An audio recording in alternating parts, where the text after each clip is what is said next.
Star Wars Rise of Skywalker is officially the longest movie in the saga. That's the headline on today's Force Friday show. And Stephen, as I did say, it is officially the longest Star Wars movie ever created. This is coming in from CNET and it has been confirmed, I think, via AMC's Theatre Showtime page that the movie will be coming in at a rather meaty 2 hours and 35 minutes long. That does make it the longest ever in the saga. Do you think this is necessary? First things first. It's a bit of a rhetorical question because I think I know what answer I'm going to get back. Yeah. And what do you make of this running time? Is it too long, too short, or would you have liked it to have been even longer? I'm a Star Wars fan, John. I could put up with a 3-hour Star Wars film, but in all seriousness, I think it's probably about right, actually. There's always, for the last few months anyway, there's been rumours that it's going to be the longest one anyway. We didn't know the exact time, but we do now, 2 hours 35 minutes. JJ's got a lot to cover. There was a lot of unanswered questions in The Force Awakens. There was a lot of unanswered questions in The Last Jedi. So The Rise of Skywalker will have to answer everything because, as we know, this is the last of the Skywalker saga episodes. Yes. So I think we've got to that stage as well, John. I think every Star Wars film could have been longer when in hindsight, but I don't think audiences were ready for that jump. No. You know, Endgame kind of proved that it could be done. That was obviously a longer film, but by about half an hour. So it can be done. I don't think 2 hours and 35 minutes is that long anyway. No. I think general audiences in the UK are... It's pretty standard fare, yeah. Yeah, exactly, John. You know, I think get a lot of double features and stuff like that over here as well. A lot of people can sit for the duration of 2 films. So, no, I think it's okay. I'm quite happy with that. I think it's long enough. I think it should be long enough to get the story done without going off in sort of canter-bite side issues and stuff I hope like that. not. Well, Stephen, we have seen that obviously the horses, first things first. I do believe it's Naomi Ackie who is leading this sort of a strange civilization who seem to be the owners of these space horses, if you like. That is going to need some explanation, how horses can seemingly breathe out in space. In fact, it probably won't. I don't think they can breathe out in space because I think we both agreed. The shots of them running along the Star Destroyer, the top of it, I presume it's a Star Destroyer. Don't think that's in space. I think that's on some strange planet or perhaps some, I don't know, strange space, whatever. I don't know what the hell it could be, some weird thing. But it's not, I don't think they're doing a Mary Poppins, Carrie Fisher effort again, breathing outside in space. But look, that's going to need some explanation, first things first. But you're absolutely right, Stephen. In today's day and age, I don't think 2 hours and 35 minutes is that long. We've already had a few films this year which are 3 hours long. Obviously, It Chapter 2, as you did mention, Endgame. Had no issues sitting through those movies. I could have took another hour of Endgame, to be quite frank. Another hour of It Chapter 2? No, I couldn't have took another hour of It Chapter 2. That ending was painful, Stephen. It was enjoyable and fulfilling, but good Lord, it's fun. There's too much Pennywise going on there and that big, strange, spidery, spindly leg thing. Not for me. I don't like Pennywise in general. I've got bad memories of that character growing up. But look, Stephen, I personally think this is coming in leaner than what I would have liked to have seen. I would have loved to have seen a 3-hour saga, culminative sort of a movie. Also, this is ending the start of the Skywalker saga. Do you remember 3 hours? Maybe about the turn of the year they were actually talking about having 2 parts to this film as well? I remember, Stephen, I remember the initial talk was 2 hours and 15 minutes for this movie, and I was absolutely dying. I was like, what are you doing? JJ, that cannot be done. You have too many loose ends to tie up. There's a whole array of characters joining this story. Obviously, the Dominic Monaghan character, Russell E. Grant, not Richard E. Grant, sorry, not Russell E. Grant, I've done it again, god damn you. Kerry Russell, also Billy D. Williams is coming back. You've got a whole host. Is Matt Smith in there? Lord knows. But there's a whole host of characters coming in to obviously bolster the original gang, which is remaining of it anyway. A Force Ghost look, obviously Carrie Fisher's coming back via archive footage. And also the new sort of established guys that we've seen, obviously Daisy Ridley's Rey and whatnot. So you've got this ever-largening cast, all these loose ends to tie up, and you have to make it an exciting, enjoyable experience for perhaps newcomers coming in and watching this as a standalone movie. I think this is the correct decision to make it the longest ever movie. It's not the longest ever Star Wars movie by much. I think it's 3 minutes. Pretty sure The Last Jedi was like 2 hours and 32 minutes. So it's not breaking the bank in its length or anything. And I completely disagree with seeing it as well. When they say in their pro tip under the headline, cut back on the blue or green milk consumption before taking your seat. Listen, I drank an absolute bucketload prior to Endgame, and I did not do the toilet. I thought you were disagreeing because you didn't like blue or green. Oh, I don't. No, after hearing what Mark Hamill had to say about the boy milk, Stephen, and there was some strange it was like long life milk. Yeah, it's like warm, long life milk, and he says that the texture was very strange and oily on his tongue. His palate, that put me off it. It looked quite appetising when I was watching it when I was younger, but not so much now. The green milk never remotely looked appetising, coming from the teat of that strange, hideous sort of a alien thing on Act 2. Not for me. Give me the blue milk from Baru any day. Yeah, that from doesn't Baru. Sound right. Anyway, moving on. Give me the blue milk from Baru. Yes, we will move on that note, Stephen, and this is leading us perfectly in to the next topic, which is all about Star Wars actor, former Star Wars actor, soon to be again Star Wars actor Joel Edgerton, basically confirming he will return for Ewan McGregor's Obi-Wan show. And of course, Stephen, I say previous Star Wars actor because he famously played Owen Lars in Revenge of the Sith. Was he in the Attack of the Clones? Briefly, when he went back to slay the Tusken Raiders in that glorious sequence.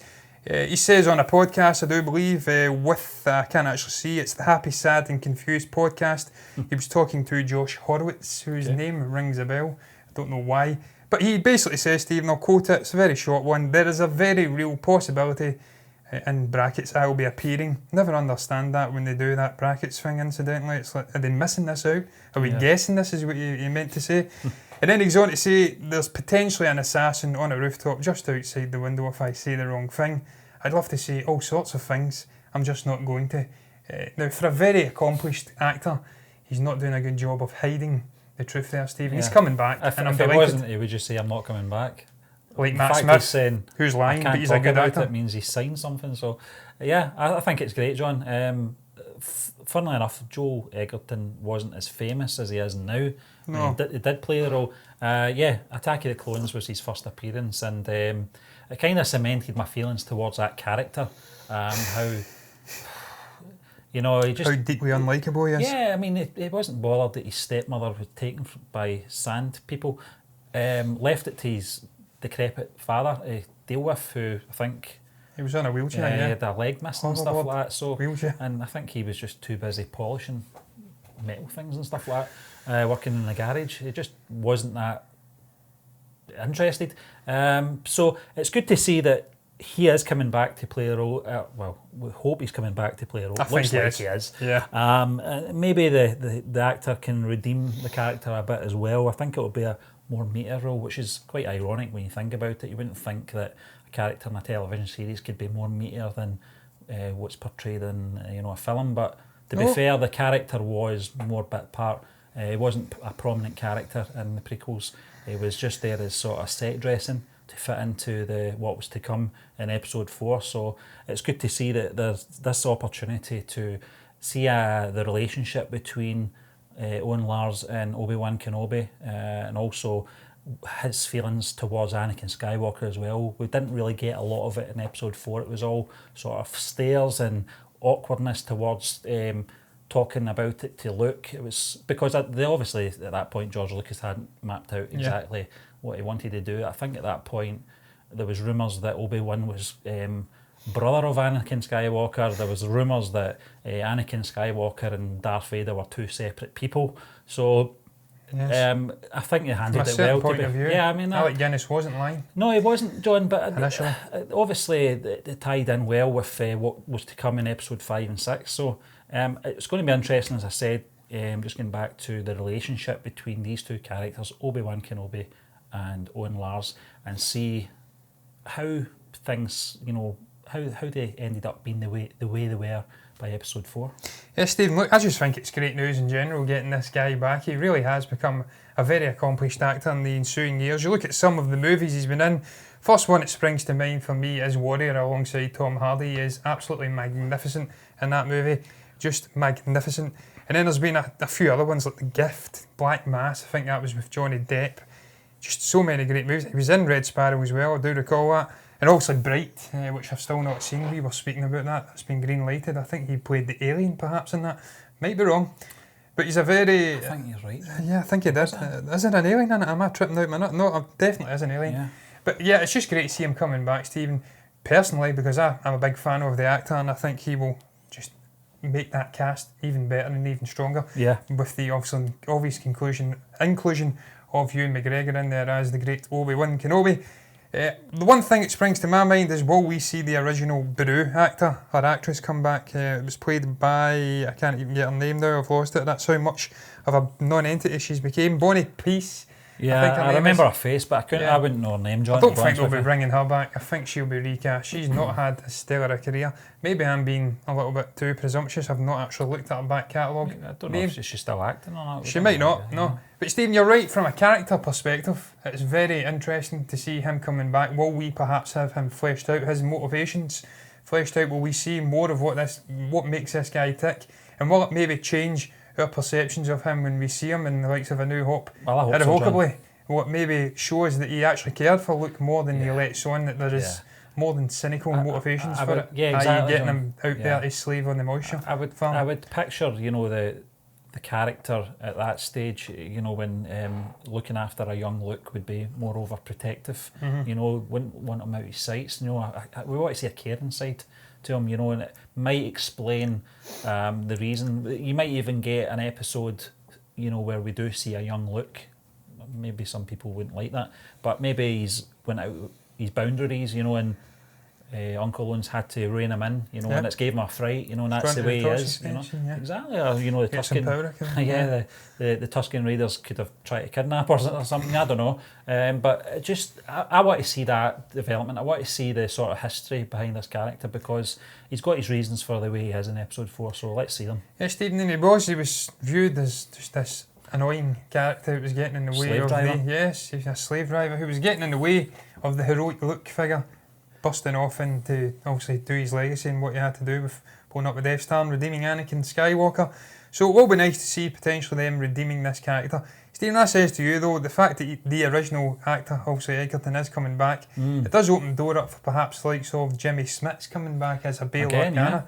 Maybe we'll see different actors who portrayed the character in and around the prequel stories, if they're still doing it, and they're fit and healthy and they look reasonably alike, and obviously Jimmy Smits he doesn't seem to age. Maybe we'll get them coming back and having little cameo roles, or maybe meteor roles. There's just so much potential for this TV show and what we can do before we win.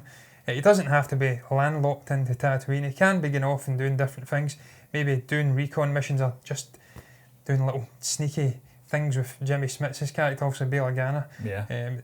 Something aligning in with the early formative stages of the Rebel Alliance. He can be doing things like that. Perhaps he meets up with Yoda at some point, I don't know. Would you want to see Frank Oz coming back as Yoda? Maybe a little episode of him going off to Dagobah, having a little... Would that work? Would that be giving the ghost away? I don't know. I don't know, John. I think we're beyond the sort of stage where the original trilogy is that hidden now, I think it would make sense if Obi-Wan, because there's a long gap, would obviously have some connection to Dagobah. He's the one that actually tells Luke in Empire Strikes Back, you have to go to Dagobah, so he's aware of where Yoda is. It depends, because as you said, the Yoda character is in hiding for that period of time, but it also makes sense that the only person he would be having some sort of contact with would be Obi-Wan Kenobi. So I wouldn't mind seeing it. Jimmy Smits, if he wants to come back, it would make sense. He's a good friend of Obi-Wan. He mentioned that in Rogue One. We might even see Mon Mothma coming in as well. I don't know if they'll go there, John, with this, because I don't know how political this show's going to be, rather than... Maybe just focus primarily on Obi-Wan, Steve, and his mental side. Because you have to remember, he dismembered his good friend on Mustafar and left him for dead. When he subsequently found out he was still alive and kicking, it must have done something to his mental psyche. He must have been in a bad place. And obviously you have guilt and all of these emotions flooding over him. Maybe the first few episodes of this show will focus on that and what it's done to him. It could he be may be in a nightmares, he could be in a very dark place, Stephen, and having to deal with that Was he justified in his actions? Could he have redeemed him? Yeah, it's really going to be can't wait magnificent. He's such a great actor as well, Ewan McGregor. Yeah. He's just perfect for that character. He was one of the few shining lights from the prequels in terms of acting. He seemed to outshine even the shite dialogue, and that's just because of that. The studying, we were speaking about it, Stephen, before we come on, the studying of the character, also the performance of Alec Guinness.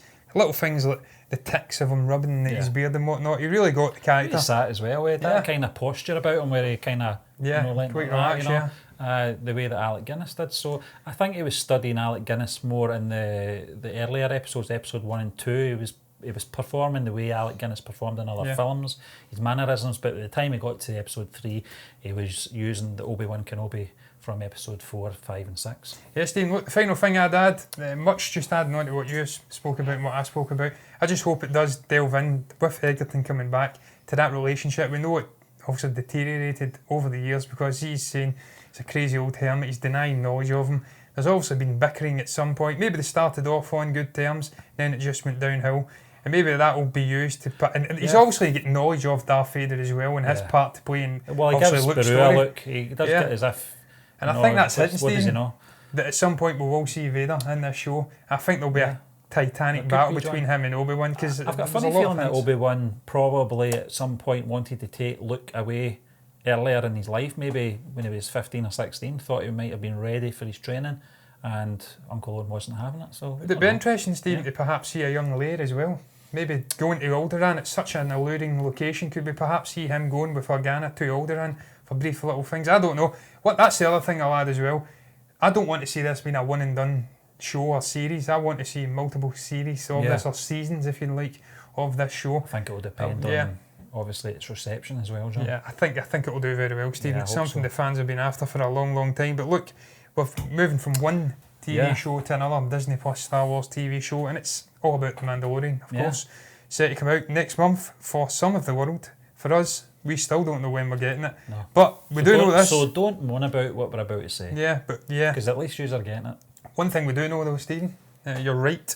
It's going to be a weekly episodic format, and not like the olden days, the binge method format, which we have become accustomed to using or seeing in the likes of Netflix and whatnot. With the springing up of this streaming battle, or this streaming era, if you'd like, we have seen the rise of binge watching. People staying up to the crazy hours in the morning, which I do anyway, and just watching episode after episode after episode. Not going to be happening with The Mandalorian, Stephen. No. What do you make of that? Is that something you think's correct? You think that's the correct decision?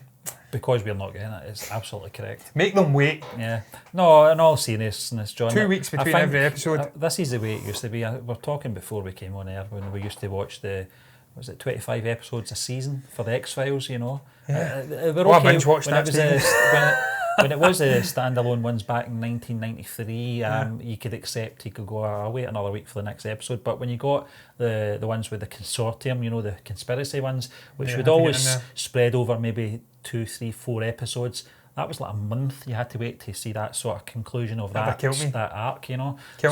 I mean, that was the way it was, John. It was not, you didn't have streaming, you didn't have anything to store these things on, you didn't have you know, in 93 you didn't have DVDs, you know, everything was videotape. So and even then, you know, when films came out, it would take maybe about a year or two before they came out in VHS. So it was a different time. Obviously the pacing and everything, people were just accepted the way it was. And that, you know, I was like that with X-Files and the likes of Millennium, shows like that, you know. It was just one of those things. Star Trek: The Next Generation. Yeah, I recall watching that as a young boy. Wait, you know, you just have to wait. But that was part of the excitement, you know, when it came to that. You start to clock watch and you go, this story's not wrapping up. Oh, this is going to be continued. I can tell. 2 minutes to go. They're not even close to wrapping this up.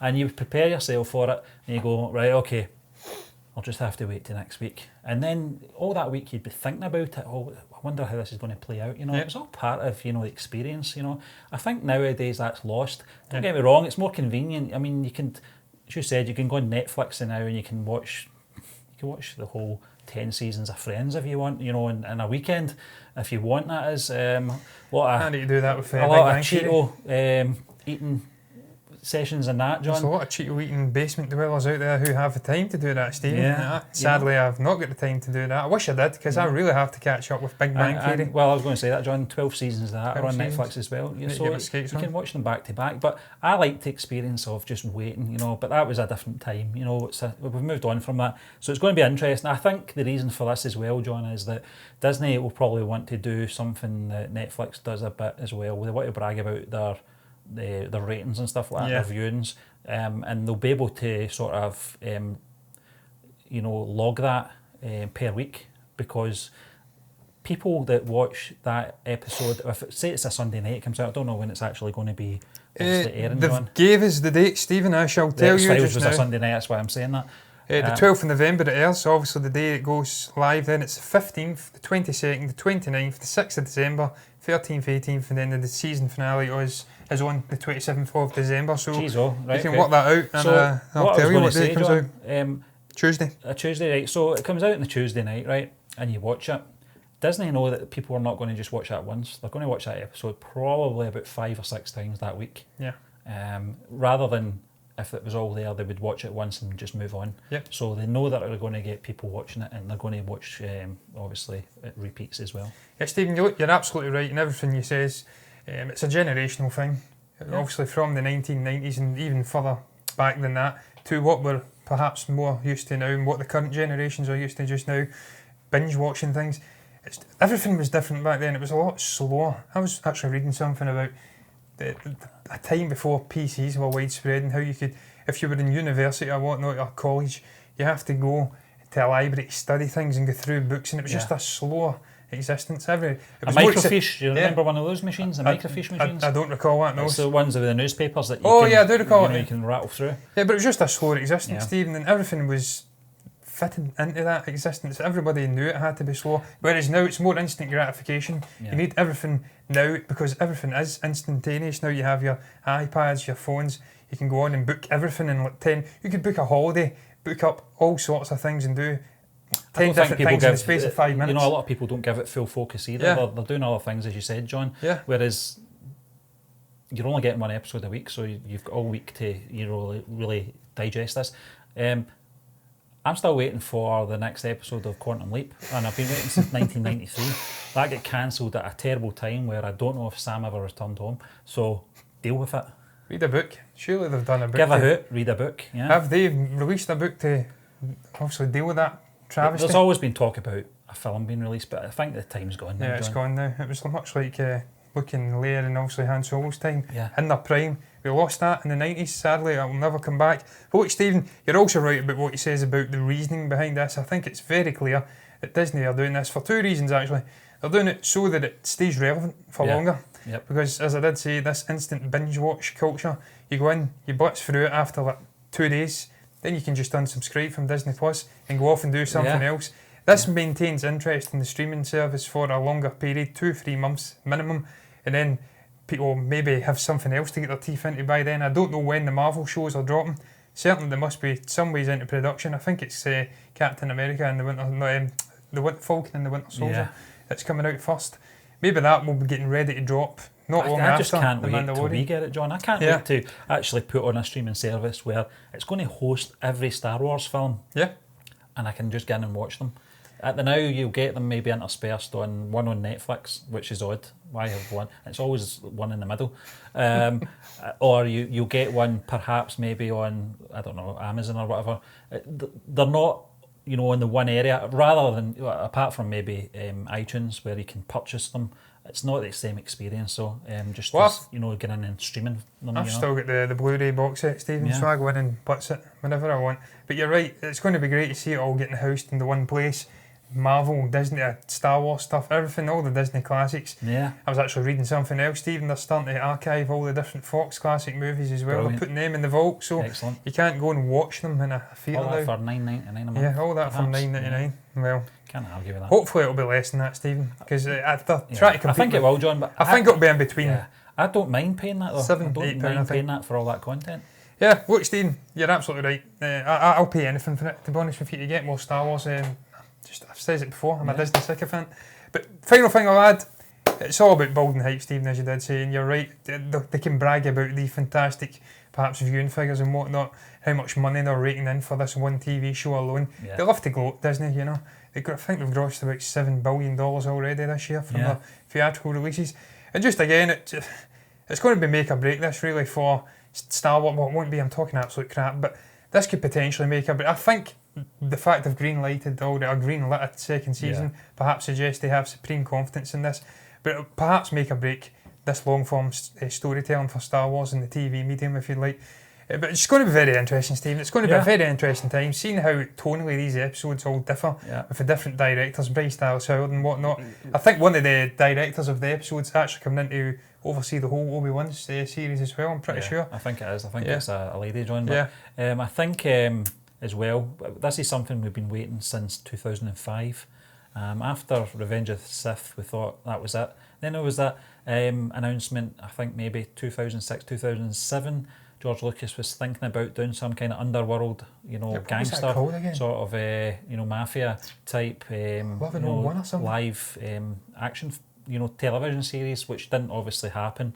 Instead, we got animated stuff, which is not bad, but that's what I want to see. I want to see live action. I want to see actors playing characters, and I want to see it all in this galaxy far, far away. Yeah, Stephen, I want it to be successful, and I want it to obviously springboard off into other things. I want to see us visiting so many different characters in so many different weird and strange worlds. Hopefully it's a complete success, because I'm on board no matter what. John. Yes, I'm sure it will. But look, Stephen, that is going to round up today's show, because I am gibbering away as ever. What the hell did you guys make of the array of topics we spoke about today? What do you make about The Rise of Skywalker being the longest ever Star Wars movie in the Skywalker saga in general?